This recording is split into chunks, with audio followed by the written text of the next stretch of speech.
Halo semuanya, kembali lagi bersama saya Michael. Di video kali ini kita akan bahas tentang 2024 strategi kripto gitu ya. Dan kita akan breakdown my personal strategy untuk kita menghadapi 2024 ini gitu ya di market kripto. Dan kita tahu banyaknya ada Bitcoin halvings, ETF dan lain-lain gitu. Jadi kita akan breakdown. Jadi kalau misalnya teman-teman suka video ini, jangan lupa untuk like videonya ataupun share videonya. Dan mungkin teman-teman notice sesuatu yang berbeda di video kali ini. Yes, betul, kita menggunakan facecam.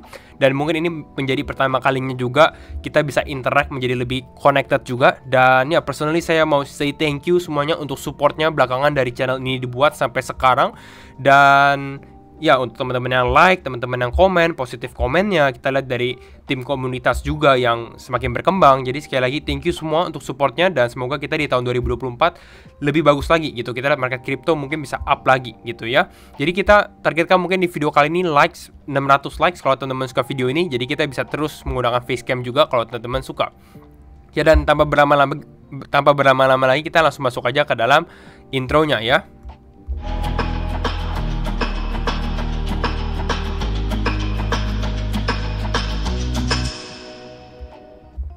Ya, kembali ke dalam videonya. Kita langsung mulai aja mungkin ya teman-teman. Kita membahas mengenai 2024 crypto strategy. Bagaimana strategi saya menghadapi 2024? Tapi ini kembali lagi, ini disclaimer on. Karena strategi ini mungkin worksnya hanya untuk saya sendiri gitu ya. Tapi ini saya akan membagikan, kita akan bagi alokasi dan lain-lain gitu, personally gitu ya. Tapi ini bukan mengajak atau keharusan. Kembali lagi, do your own research gitu ya. Dan mungkin kita langsung masuk dulu. Ini kita mulai dari sini. Ini saya udah buat gitu ya. Nah, anggap nih. Ini untuk teman-teman mungkin beginner juga baru masuk kripto. Teman-teman ada dana untuk masuk kripto. Udah ada nih dana yang dana yang dialokasikan gitu ya. Nah, pertanyaannya bagaimana? Nah, di video kali ini kita tahu, biasanya kita kalau masuk instrumen investasi, pastinya kita akan menggunakannya untuk investasi ataupun trading. Gitu. Dan di video kali ini mungkin saya akan bahas mengenai lebih dalam mengenai tradingnya gitu ya. Tapi kita bahas dulu mengenai investasinya. Yang terutama yang penting dari strategi kita tahu dulu nih, kita orangnya lebih ke arah lebih prefer untuk investasi yang nggak terlalu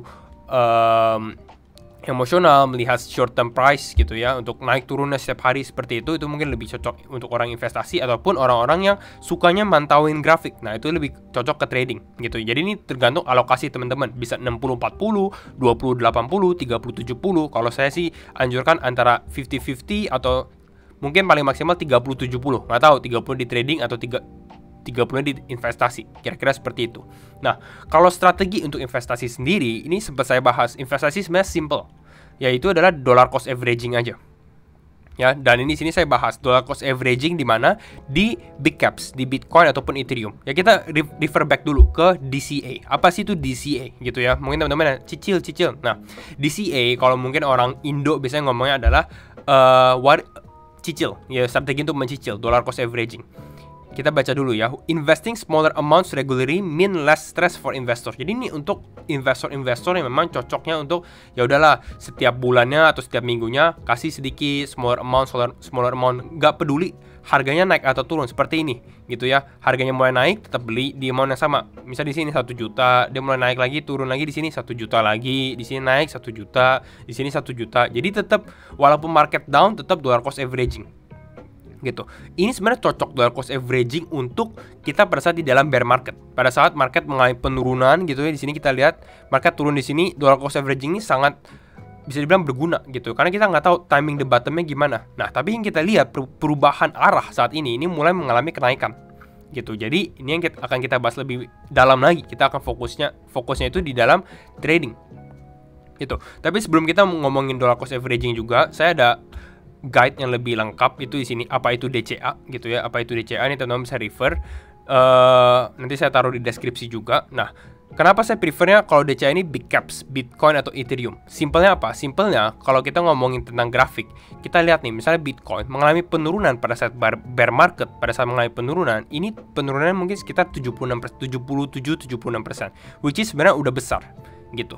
Tapi ini saya prefer ini, downside-nya lebih kurang, dan ini kita tahu lah lebih besar market cap kemungkinan besar lebih aman. Walaupun kripto sendiri adalah salah satu aset yang paling beresiko secara instrumen investasi. Ethereum juga sama. Ethereum kita lihat dari sini dropnya lebih banyak, lebih besar, tapi 79-82%-an ya. kalau misalnya teman-teman invest di altcoins, bukan yang bilang altcoin itu jelek, cuma secara downside-nya ini quite big. Contoh Solana yang lagi hot gitu ya. Ini teman-teman bisa lihat di chart gitu ya. Ini turun bisa 97% gitu. Jadi ya, kenapa kita prefer untuk di big caps atau yang market cap-nya tinggi gitu, itu karena hal itu tersebut lebih protektif lah gitu ya. Dan lebih terbukti karena lebih lama. Ya mereka sudah lebih lama. Bitcoin kan dari 2009 seperti itu. Nah, ini kita udah bagi investasi dan trading. Nah, sekarang kita mau bahas mengenai lebih dalam lagi, yaitu adalah di sini tradingnya, gitu ya. Karena ini lebih banyak strategi. Mungkin di bull market orang-orang lebih beli di sini, jual di sini, beli di sini, jual di sini. Jadi harus ada strateginya. Nah, simpelnya kita akan bahas dulu, gitu ya. Untuk strategi trading yang saya bahas ini, trading biasanya dibagi dua market. Itu ada spot market dan futures market. Ya kalau teman-teman buka exchange, banyak kan ada yang spot, ada yang futures gitu ya. Dan futures itu bedanya apa dengan spot? Spot itu teman-teman beli 1 Bitcoin, teman-teman ada 1 Bitcoin. Ya, teman-teman beli 0,1 Ethereum, ada 0,1 Ethereum, itu spot. Futures itu teman-teman beli kontrak. Gitu. Makanya bisa ada leverage, lalu bisa teman-teman short. Artinya teman-teman bisa making money pada saat harga tersebut mengalami downside, mengalami penurunan. Itu yang namanya futures market. Itu salah satu benefit lah kalau teman-teman ini. Tapi kembali lagi, saya harus disclaimer juga bahwa ini high risk, high reward. Banyak orang bukan hanya satu, mungkin menurut saya keseluruhan gitu, sebagian besar malah lose money di futures market kalau nggak ngerti namanya risk management, money management, ataupun mungkin technical analysis. Tapi saya udah cover semua itu, tutorial futures market ada di video juga. Nanti teman-teman lihat aja gitu ya, ini ada tutorialnya untuk futures gitu ya. Nah, jadi ada spot, ada futures. Nextnya itu ada special case. Special case ini lebih ke arah untuk on-chain sih sebenarnya ya. On-chain itu apa? On-chain itu yang lebih masukin ke decentralized wallet. Lalu mungkin teman-teman untuk staking atau beli meme coin di decentralized exchange, crypto kecil, ataupun untuk launchpad juga. Gitu, ini yang special case-nya. Jadi tentuin dulu. Kalau teman-teman beginner mungkin saya refer ke spot dan futures. Kalau yang udah mulai advance mungkin ada beberapa special case di sini gitu. Kalau saya pribadi gitu secara alokasi yang saya lakukan mungkin di sini sekitar 30%, 20 sampai 30% di futures, sisanya mungkin 50-60 di sini di spot market, lalu ada 10-20% di on-chain. Gitu. Jadi ini biar lebih aktif lah kalau di decentralized wallets-nya. Jadi kira-kira ini. Nah, sebelum kita deep dive lagi lebih dalam mengenai strateginya, kita bahas dulu yang paling penting sebenarnya. Crypto exchange. Sebenarnya butuh berapa banyak sih crypto exchange untuk satu orang? Gitu. Kalau saya prefernya sebenarnya pribadi, saya menggunakan beberapa crypto exchange. Kenapa? Karena setiap exchange ini akan serve different purpose. Ada tujuan yang berbeda. Karena teman-teman bingung kadang, ini satu buat invest, satu buat trading. Jadinya mix kalau ditaruh di satu exchange gitu. Jadi di sini lebih baik mungkin dipecah. Ya kalau saya pribadi ya bagusnya mungkin 3 sampai 5 gitu, 3 sampai 5. Ini ada kalau 5 pembagian saya seperti ini. Satu buat investasi gitu ya, satu buat local exchange. Ini diharuskan, bukan diharuskan, tapi saya prefer teman-teman harus ada local exchange. Trading buat spot gitu ya, spot trading. Lalu ada trading buat low cap spot, ini buat spot trading yang kecil-kecil, dan trading futures. Jadi kalau kita lihat dari sini gitu ya, untuk exchange sendiri kan banyak nih. Kalau teman-teman di CoinMarketCap ataupun di App Store juga untuk lihatin crypto banyak sekali exchange gitu ya.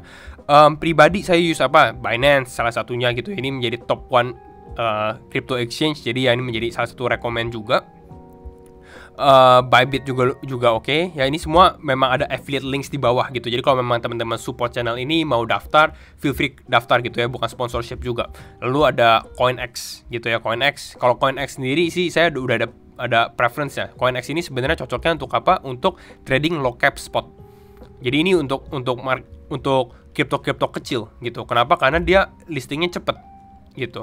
Lalu untuk local exchange banyak sih, ada 23 exchange gitu ya. Ini teman-teman lihat aja di sini ada Ajaib Crypto, ada Saira yang baru ya, sempat kita bahas juga, ada Indodax, ada Pluang, ada Toko Crypto dan lain-lainnya juga.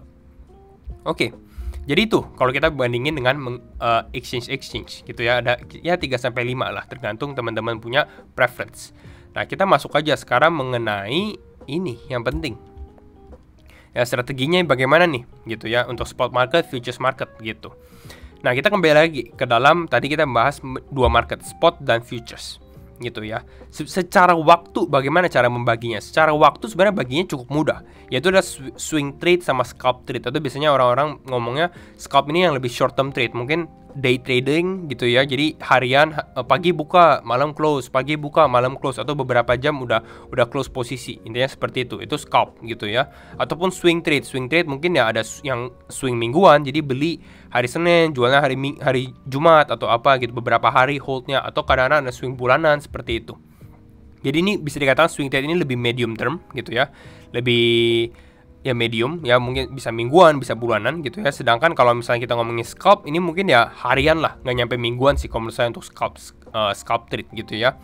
Nah, next up mungkin yang lebih penting itu mengenai market cap. Ya, market cap ini kan teman-teman tahu, tadi kita bahas di awal ini ada big caps gitu, ada big caps. Nah, di bawah ini ada mid caps, low caps, sama micro caps. Jadi saya bagi sebenarnya 4 gitu, ada 4. Big caps ya Bitcoin, Ethereum. Mid caps ini lebih kita bandingkan mengenai dari market cap gitu. Jadi mid caps saya prefer Solana, BNB, XRP, Cardano, ini masih mid caps ya. Mungkin sampai top 50 menurut saya ini masih tergolong mid caps ya, 50 sampai 100, tapi saya prefer mungkin 50-an mid caps. Lalu ada low caps. Low caps ini yang lebih kecil lagi, lebih kecil secara kapitalisasinya gitu ya. Ini low caps. Dan yang terakhir adalah micro caps. Micro caps ini mungkin yang ranking udah 100-an, 200-an. Ini lebih kecil. Tapi bagaimana cara membedakannya? Pastinya gini, kalau teman-teman invest di mid cap, secara potensi returnnya itu lebih kecil gitu. Kalau kita ngomongin bandingin aja secara market cap, low caps mungkin lebih besar dari mid caps, micro lebih besar dari low cap dan mid caps, tapi secara resiko tambah gede. Intinya seperti itu, semakin kecil returnnya mungkin ada potensi semakin tinggi, tetapi resikonya makin besar gitu. Nah, itu kalau di spot market kita bisa bagi ke beberapa. Kalau di futures market gitu ya, saya prefernya sebenarnya hanya big caps dan mid caps, trading yang kontrak yang memang ada volumenya lah gitu ya. Jadi ini adalah market cap-nya. Lalu ada naratif. Naratif adalah pre-hype naratif dan hype naratif. Pre-hype adalah yang sebelum hype ya. Sebelum hype. Jadi sebelum hype-nya itu ada, naratifnya itu ada, kita udah posisi. Kita udah ada size, kita udah ada asetnya. Itu pre-hype, sebelum hype. Hype itu ya yang lagi ongoing, hype yang sekarang. Gitu. Jadi ya dibagi dua aja gitu ya.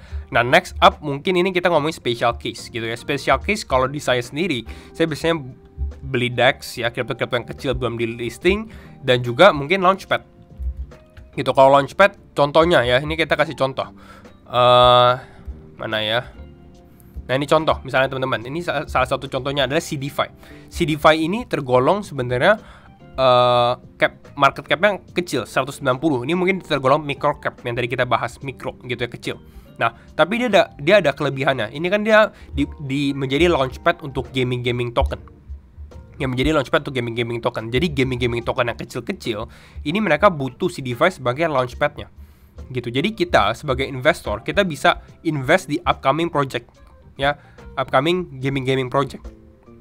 Jadi kita bisa beli di harga yang murah gitu, nanti jual di harga yang lebih mahal di decentralized exchange. Jadi itulah aktifnya, salah satunya gitu ya. Kalau CDFI ini teman-teman bisa beli di spotnya, ataupun kalau saya prefernya masuk ke dalam launchpadnya. Mana ya, ini ada tiernya nih, ada tier system ya. Ini kalau teman-teman mau ikut launchpadnya gitu. Jadi ini salah satu lah kelebihan kalau teman-teman ngomongin on chain ya. Ini ada, jadi teman-teman beli token, tapi token itu bukan cuma disimpan di dalam centralized exchange, tapi token tersebut bisa dipergunakan lagi menjadi tier untuk kita tambah tinggi, jadi kita dapat benefit lebih besar lagi gitu. Jadi inilah benefit dari on-chain sendiri.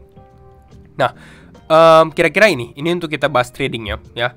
Kalau teman-teman yang nonton sampai video kali ini mungkin bisa komen balon ya, balon ataupun kasih emoji balon biar saya tahu gitu ya. Pasti saya balas, teman-teman tahu dari beberapa video sebelumnya. Nah, biar kita tahu kira-kira berapa banyak sih orang yang nonton di video sampai momen ini. Nah, karena ini momen yang lebih penting nih, yaitu kita bahas mengenai strateginya. Ini last one. Ini kita gabungin semuanya, kita jadiin diagram ini yang saya buat gitu ya. Nah, bagaimana cara membacanya? Nah, di video kali ini kita akan bahas, oke? Nah, di sini saya bagi 4 kuadran, mungkin 4 kuadran gitu. Ini kita nggak bagi berdasarkan waktu ya, nggak berdasarkan waktu. Tapi nanti saya akan bahas gitu ya. Nah, ini kita bagi berdasarkan hype, pre-hype sama hype naratif, mid, ini mid caps, dan low and micro ini low and micro lebih kecil gitu. Intinya apa? Kalau saya paling suka ini di kuadran 1, di mana pre-hype dan mid. Jadi ini adalah posisi di mana sesuatu yang belum hype. Tapi kita yakin ini akan menjadi naratif selanjutnya. Ya, naratif yang akan hype booming gitu ya. Tapi ini belum begitu hype. Dan secara market cap mungkin dia mid gitu. Ini saya lebih potensi untuk aggressive accumulation. Jadi akumulasinya secara mungkin lebih besar. Kenapa? Karena dia mid. Mid artinya ya secara market cap dia nggak kecil-kecil banget, jadi lebih aman lah relatif gitu ya. Jadi mungkin ini akan terbantu mid. Jadi bisa aggressive accumulation walaupun nggak terlalu besar potensi returnnya, tapi nggak besar aja di crypto itu mungkin bisa 5x itu udah lumayan naik 500%. Intinya seperti itu. Nah, nextnya mungkin kita bahas mengenai yang hype. Jadi kalau mid yang hype bagaimana? Yang hype yang saya lakukan adalah mungkin short term to medium time frame trade. Jadi ya ini lebih short. Nah ini saya nggak bahas waktu, tapi karena kalau lagi hype gitu ya, dan saya lihat ada potensi untuk masih naik lagi gitu ya, mungkin naik 20-30% masih, walaupun dia udah naik 100%, tapi masih ada potensi untuk naik lagi, ya kenapa enggak gitu. Mungkin ini lebih kita scalping atau kita short to medium time frame trade. Karena biasanya hype itu bisa berjalan beberapa minggu gitu. Jadi kita kalau notice, oh ini sesuatu yang hype gitu ya, sesuatu yang hype 1-2 minggu dia masih tergolong uptrend. Jadi kita bisa masih ikut ke dalam keretanya kalau misalnya kita miss suatu naratif atau hype-nya gitu.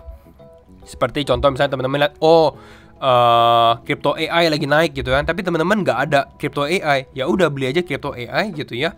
Tapi ya mungkin ya nanti akan dijual karena kita tahu ini mungkin akan turun gitu, akan turun dulu gitu. Jadi ini hanya trading biasa, short to medium time frame trade.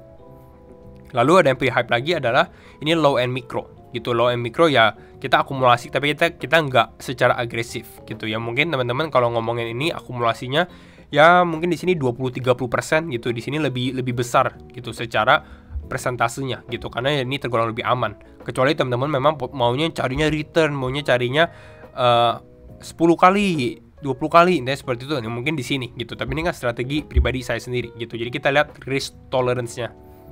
Nah, mungkin yang sedikit cautious atau mungkin kita harus sedikit berhati-hati itu pada saat di low and micro dan hype.